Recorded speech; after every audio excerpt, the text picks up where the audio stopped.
giugno possa rafforzare la consapevolezza e l'orgoglio della missione cui ciascuno è chiamato anche in questo delicato passaggio della storia del Paese.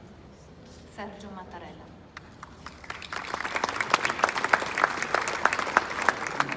Ritira il riconoscimento a nome di tutte le operatrici e gli operatori della sanità l'assistente sanitaria del Dipartimento di Prevenzione Elisabetta Canizzo.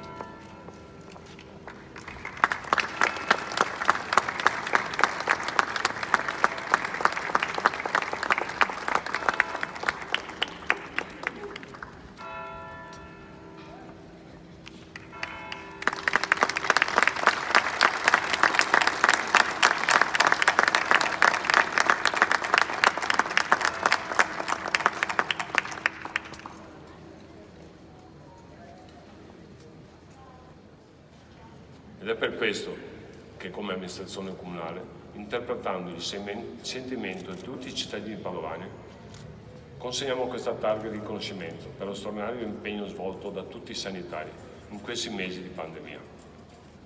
La dottoressa Elisabetta Canizzo, assistente sanitaria del Dipartimento Prevenzione dell'azienda US Euganea, ha ritirato la targa per tutte le operatrici e gli operatori della nostra sanità padovana. A lei, a tutti i suoi colleghi e colleghe, senza alcuna distinzione, un grandissimo grazie da parte di tutta la città.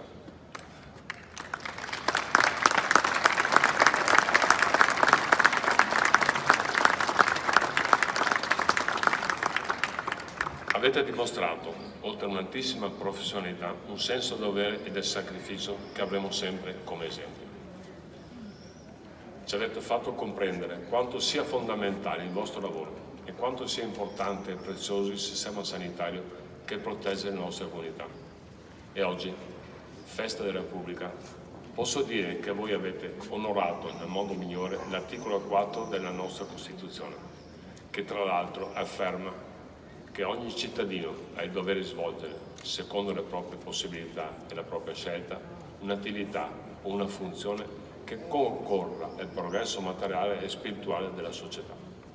Buona festa Repubblica, anche a voi, e ancora grazie da tutta la città.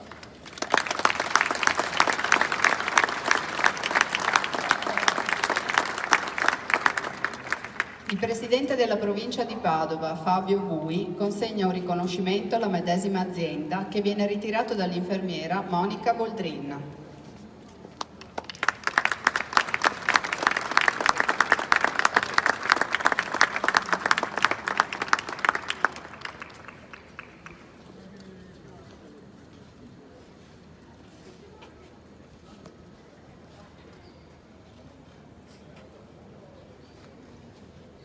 Dobbiamo rileggere quelle pagine come faro per la sfida che ci attende dopo l'emergenza sanitaria di questo 2020. L'Italia del 25 aprile 1945 era un'Italia in macerie, piegata da profonde lacerazioni civili e umane.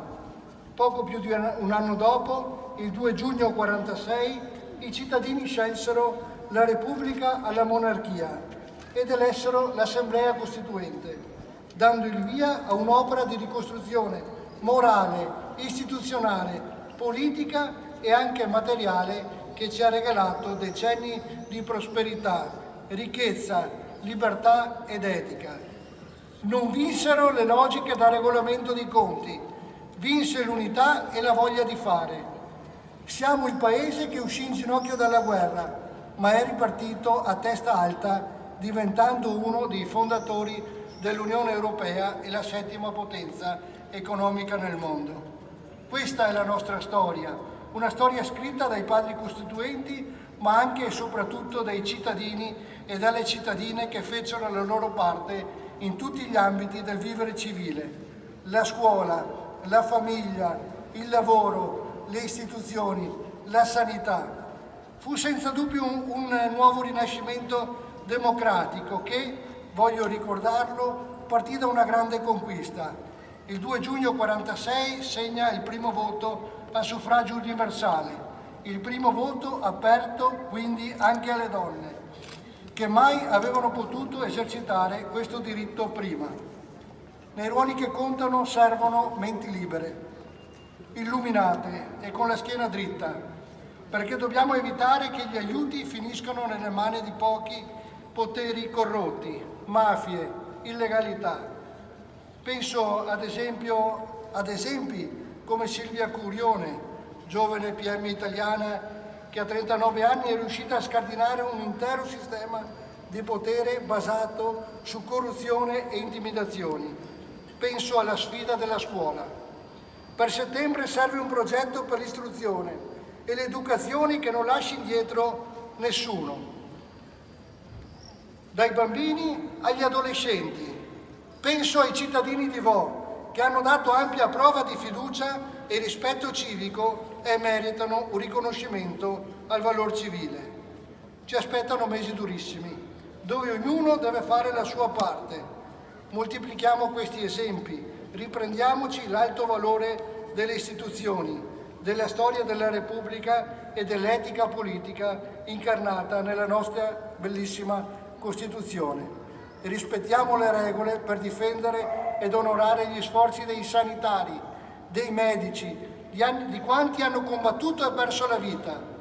Rimbocchiamoci tutti le maniche come hanno fatto le mamme e i papà, le maestre e gli insegnanti, i volontari, gli imprenditori, i lavoratori e anche quei ragazzi che hanno continuato a fare il loro dovere di studenti nonostante le difficoltà. Se non vogliamo rivedere certe immagini poco edificanti, dobbiamo rifondare la nostra comunità sul merito, sulla cultura, sull'educazione e sul lavoro. Togliamoci dalla testa che qualcuno ci regali qualcosa o che arrivi il condottiero capace di fare miracoli. Ognuno di noi ha un nome e un cognome e un ruolo. Con le nostre azioni quotidiane scriveremo la storia dell'Italia che verrà e la storia che leggeranno i nostri figli, ai quali dobbiamo consegnare un paese almeno pari a quello che ci hanno donato i nostri costituenti. Buona festa della Repubblica e viva l'Italia! Comunque di dare il necessario risalto all'evento attraverso questa alzabandiera solenne che, come di consueto, ha luogo in questa piazza tradizionalmente dedicata alle cerimonie civili. E la presenza in piazza insieme alle autorità cittadine e provinciali di una rappresentanza seppur ridotta delle forze armate, delle forze di polizia, dei vigili del fuoco, del mondo del volontariato e della sanità vuole essere la rappresentazione di quanto le settimane passate ci hanno fatto vivere. Il distanziamento al quale tutti siamo stati costretti ha reso evidente l'importanza del vivere in comunità.